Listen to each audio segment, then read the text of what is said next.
Miami and offshore powerboating go hand in hand, because when you're on about the luxury powerboat scene, it just has to be Miami. After all, Miami is the Mecca of powerboating, there is no doubt of that. It is presently the most vibrant of destinations when it comes to luxury powerboating in America, and the world too.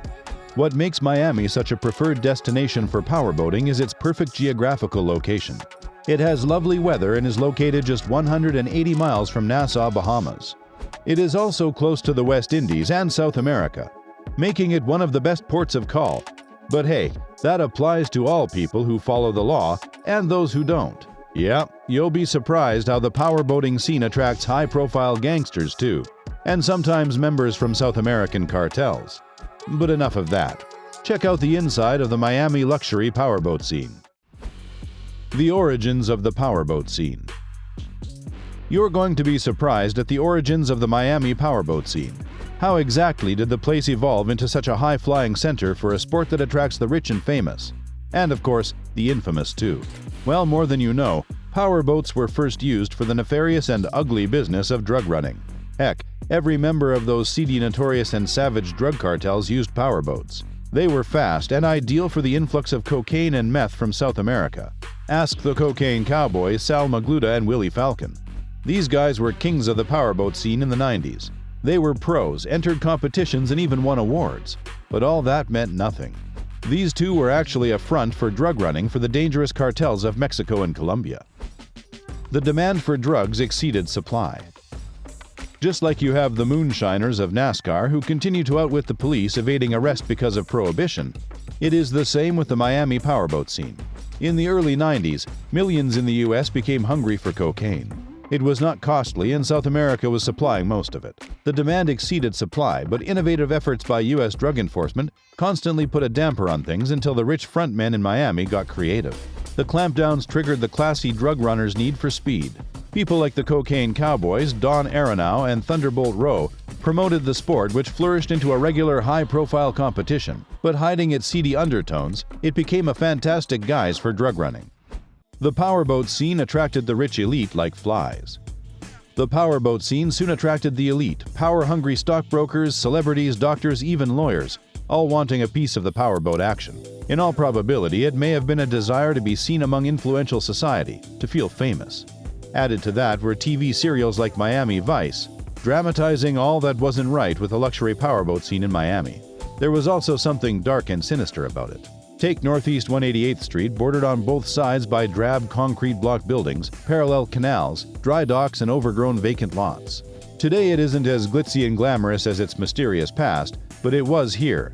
The narrow strip that featured a 30-year history filled with sordid tales of intimacy, greed, lust, money, and murder.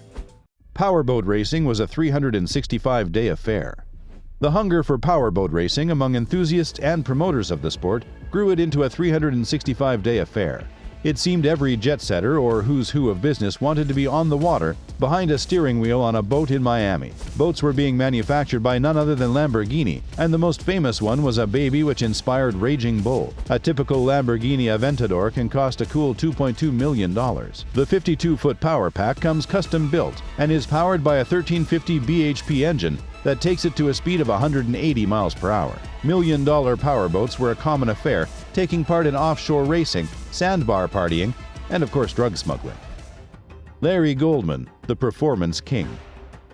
The powerboating scene soon attracted the likes of people like Larry Goldman. If you speak to anyone from the boating industry in South Florida, you're bound to hear Goldman's name. The man was a legend who gave powerboating a decent facade. He wanted it to look good. Goldman started out as a dockhand at Turnberry Isle Marina and climbed his way up to become a promoter for several races. He raced many offshore boats, including the 47-foot Apache, Tweet Revenge, the 35-foot Motion, and 40-foot Skater under the Team Pepsi banner with Joey Potovano, with whom Goldman won numerous championships, and the Lube Job boats with Gargiulo. Goldman set up Extreme Powerboats, which began hosting poker runs for the Florida Powerboat Club, a group that Goldman had been supporting since its earliest days. Goldman soon started selling million-dollar boats to almost everyone who wanted one. Powerboat racing was Miami's hip scene. GOLDMAN passed away in 2017 but will always be remembered as a promoter of powerboating in Miami for what it really should have been. GOLDMAN's clientele even included the Russian mega-rich, and not all of them were just rich playboys. Some were involved with the nefarious frontmen of the cartels who used the powerboat scene to promote and run their business, even make new contacts that could help them. Miami's South Beach became famous, but what exactly was so irresistible about the place? The rich just had to be seen here. It was hip, trendy, and the in thing to do. A getaway gig for drug runners. Powerboats were the favorite getaway car for drug runners. It also suited them for the drug-running operations and was an ideal hideaway. Drug dealers, runners, henchmen, the big guys running the operations, they all flocked to the Bahamas and back using speedboats. A speedboat could easily get you to the Bahamas and back in no time at all. It speeded up the operations. That meant an increase of influx of cocaine into the U.S., and the moolah flowed like water. Powerboats made drug running fast. That was it. That was all that was needed. The glitzy lawlessness of Miami's speedboat world soon penetrated Miami's pop culture and gave it the glamour it was waiting for. Drug runners couldn't be happier. Here was a cloak over the disguise. Millions became enamored with the powerboat scene because it showed flair and finesse. The colorful boats were irresistible, and the lifestyle? Well, that's what everyone wanted to be part of. The fact that the powerboats were a front for drug running was reflected the best in episodes like The Great McCarthy, which is still etched in the memory of Miami Vice fans. The episode depicted how Crockett's renovated cigarette boat is used to stop a speedboat hobbyist who also smuggles drugs. Miami Vice's dramatization of the superboat spruced up the image of the powerboat scene like no other. The world of powerboat racing was flooded with money. The powerboat scene in Miami was gaining ground. It strangely built an aura of legitimacy that enshrouded the nefarious activity that went on in the inside scenes. Now, clean lawyers, businessmen, and bankers all wanted to own one and even race one too. A powerboat made them feel awesome, literally powerful, like some badass on the water. Miami was becoming cool and a playground for the big boys with money oozing out of their ears, and the mobsters couldn't be happier. Suddenly, the world of powerboating was being flooded by money. Powerboats built by the likes of GOLDMAN sold like hotcakes. Who cared if they cost $1 million? For billionaires, that was peanuts. Soon, the powerboat scene attracted the big manufacturers, and nautical technology began producing amazing babies like the Lamborghini was a common scene. Progressively wider beam, broader transoms, and longer waterlines continued as a trend in both racing and cruising yacht design. Bigger cockpits and spacious below-deck cabins were in demand for partying after races.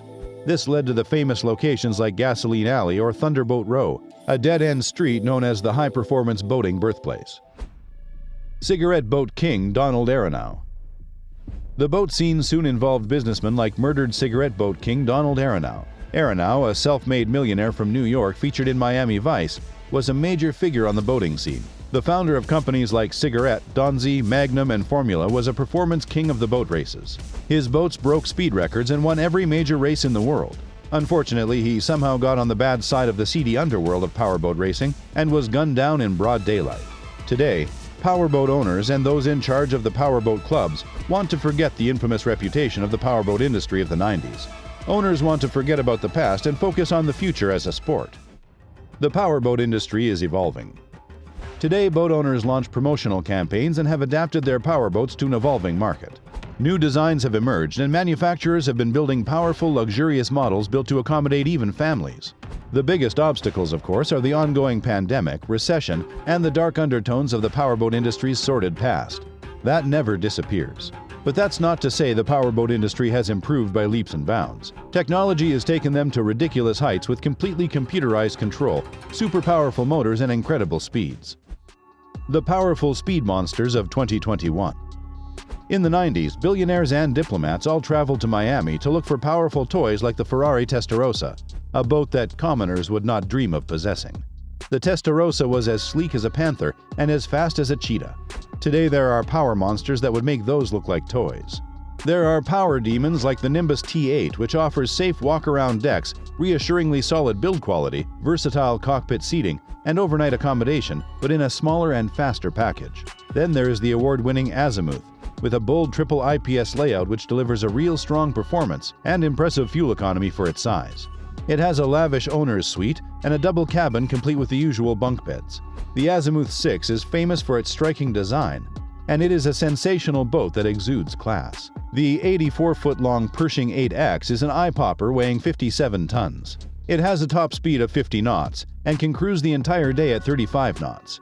Its standout feature is its carbon fiber superstructure and a new surface drive system. The showstopper in the marina, however, is the Absolute 64 Navetta, whose 64-foot stunning beach club come-aft cabin setup is one of the most exciting new designs in powerboats of 2021. A bright future. The powerboat scene in Miami has not lost its shine. It still exudes the luxurious and lavish atmosphere upon which it was built, and its shady past, though part of its history, has been subdued. Now it's all about racing, hanging out with a Bud Light, and enjoying a leisure weekend. 30 years from now, undoubtedly things will change. Powerboats will be bigger, better, and faster, with control consoles getting more sophisticated over time.